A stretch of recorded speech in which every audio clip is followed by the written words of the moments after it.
ప్రభుత్వాన్ని ఆకలి తెలుసు. మీరందరూ దయచేసి కాంగ్రెస్ ప్రభుత్వాన్ని ఆశీర్వదించండి. ನನ್ನ ಕ್ರಮ ಸಂಖ್ಯೆ 2 ಈ ದೇಶದಲ್ಲಿ ಪ್ರತಿಯೊಂದನ್ನ ತಂದಿತ್ತು ಕಾಂಗ್ರೆಸ್ ಪ್ರಭುತ್ವ. ಇದನ್ನ ಯಾರು ಮರ್ತೋಗ್ಬಾರ್ದು. ಬಿಜೆಪಿ ಅವ್ರು ಹೇಳ್ತಾರೆ, ಮೊನ್ನೆ ಕೇಂದ್ರ ಸರ್ಕಾರ ಬಂದ್ಮೇಲೆ ಟಾಯ್ಲೆಟ್ ಕಟ್ಟಿದ್ರೆ ಅಂತ. ಏನ್ 75 ವರ್ಷದಿಂದ ಅಲ್ಲಿ ಯಾವನು ಟಾಯ್ಲೆಟ್ಗೆ ಹೋಗ್ತಿರಲಿಲ್ಲ ನೋಡು. ಬಿಜೆಪಿ ಅವರು ಹೇಳೋ ಮಾತುಗಳು ಅವ್ರು ಬಂದ ಮೇಲೆ ಟಾಯ್ಲೆಟ್ಗಳು ಬಂತಂತೆ. 75 ವರ್ಷದಿಂದ ಅವರು ಕನಿಷ್ಠ ಹ್ಯೂಮನ್ ಫಿಸಿಯಾಲಜಿ ಗೊತ್ತಿಲ್ಲ. 75 ವರ್ಷ ಅವನು ಟಾಯ್ಲೆಟ್ಗೆ ಹೋಗ್ತಾ ಇರ್ಲಿಲ್ವಾ? ಇನ್ನು ಬಿಜೆಪಿ ಅವರು ಪ್ರಹ್ಲಾದ್ ಜೋಶಿ ಸಾಹೇಬ್ರೆ, ನೀವು ಅದೇನು ಕಡ್ದು ಕಟ್ಟೆ ಹಾಕಿದ್ರು ದಯವಿಟ್ಟು ನನಗಲ್ಲ ಹುಬ್ಬಳ್ಳಿ ಜನತೆಗಾದ್ರೂ ಹೇಳಿ. ಕಳಸಾ ಬಂಡೂರಿಯಲ್ಲಿ ಕೇಂದ್ರ ಸರ್ಕಾರ ಸೈಲೆಂಟ್, ಬರ ಪರಿಹಾರದಲ್ಲಿ ಕೇಂದ್ರ ಸರ್ಕಾರ ಸೈಲೆಂಟ್, ಅಕ್ಕಿ ಕೊಡಿ 36 ರೂಪಾಯಿ ಕೊಡ್ತೀವಿ ಅಂದ್ರೆ ಅದರಲ್ಲಿ ಸೈಲೆಂಟ್. ಯೋಗ್ಯತೆ ಇಲ್ದಾರೋ 25 ಸಂಸದರು ಏನಕ್ಕೆ ಆಯ್ಕೆ ಮಾಡಿ ಕಳಿಸಿದ್ವಿ ಅಂತ ಕರ್ನಾಟಕದ ಜನತೆ ಬೇಜಾರು ಬೀಳ್ತಿದ್ದಾರೆ. ನಮ್ಮ ಸಿದ್ದರಾಮಯ್ಯ ಸಾಹೇಬ್ರು, DKC ಸಾಹೇಬ್ರಿಗೆ ಒಂದು ತಾಕತ್ತಿದೆ. ಕಳೆದ 10 ತಿಂಗಳಲ್ಲಿ ನಮ್ಮ ಸಿದ್ದರಾಮಯ್ಯ ಸಾಹೇಬ್ರನ್ನ ಯಾವನ್ನೆಲ್ಲ ಬೈದ್ನೋ ಅವರೆಲ್ಲ ಔಟ್. ಪ್ರತಾಪ್ ಸಿಂಹ ಬೈದ ಔಟ್, ಅನಂತ್ ಕುಮಾರ್ ಹೆಗಡೆ ಬೈದ ಔಟ್, ಕೋಲಾರ ಮುನಿಸ್ವಾಮಿ ಬೈದ ಔಟ್, ಈಶ್ವರಪ್ಪ ಬೈದ್ರು ಔಟ್, ನಮ್ DK ಸಾಹೇಬ್ರ ಒಬ್ಬ ಮಹಾನುಭಾವ ಬೈದ, ಅವರು ಮೊನ್ನೆ ಔಟ್.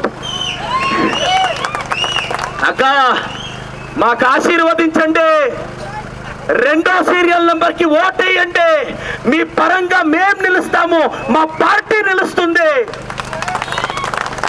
నా తమ్ముడు యంగ్స్టర్స్ ఉన్నాడు, పార్లమెంట్ లో మీ పరంగా క్వశ్చన్ అడుగుతాడు, మీ కష్ట సుఖానికి స్పందిస్తాడు. ದಯಮಾಡಿ ಕ್ರಮ ಸಂಖ್ಯೆ 2ಗೆ ಓಟ್ ಹಾಕಬೇಕು ಅಂತ ವಿನಂತಿಸ್ತೇನೆ.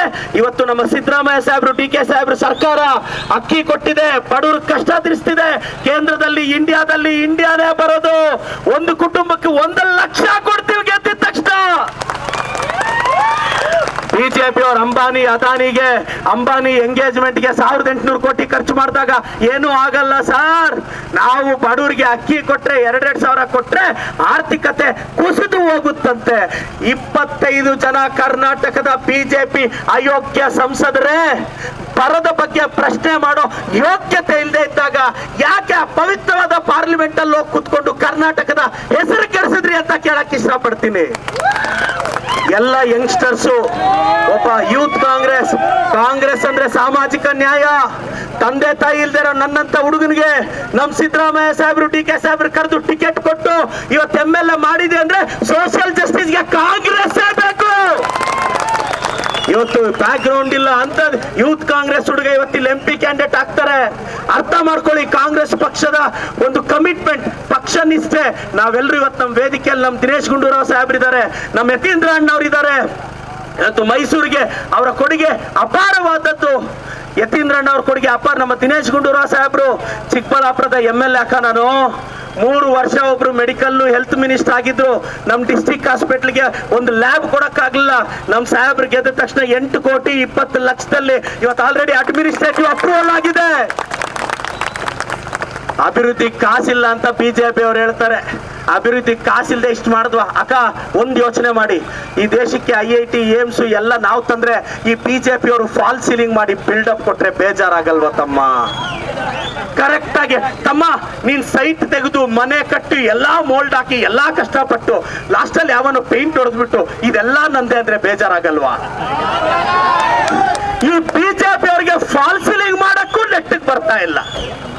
ಏನಾದ್ರೂ ₹100 ಇದ್ದಿದ್ದ ಸಿಲಿಂಡ್ರು 1,100 ರೂಪಾಯಿ ಆಯ್ತು. ಬಿಜೆಪಿಗೆ ಯಾಕಕ್ಕ ಓಟ್ ಹಾಕ್ತೀರಾ? ಇಲ್ಲಿ ಎಲ್ರು ಹಿಂಗ್ ಕೈ ಮೇಲ್ ಮಾಡಿ ಆಯ್ತು, ಜೋರಾಗಿ ಹೇಳ್ಬೇಕು ಕಾಂಗ್ರೆಸ್ ಪಾರ್ಟಿಗೆ. ನಮ್ಮ ಕ್ರಮ ಸಂಖ್ಯೆ ಎಷ್ಟು? ಜೋರಾಗಿ ಹೇಳ್ಬೇಕು ಕ್ರಮ ಸಂಖ್ಯೆ. ಯತೀಂದ್ರ ಅಣ್ಣನಿಗೆ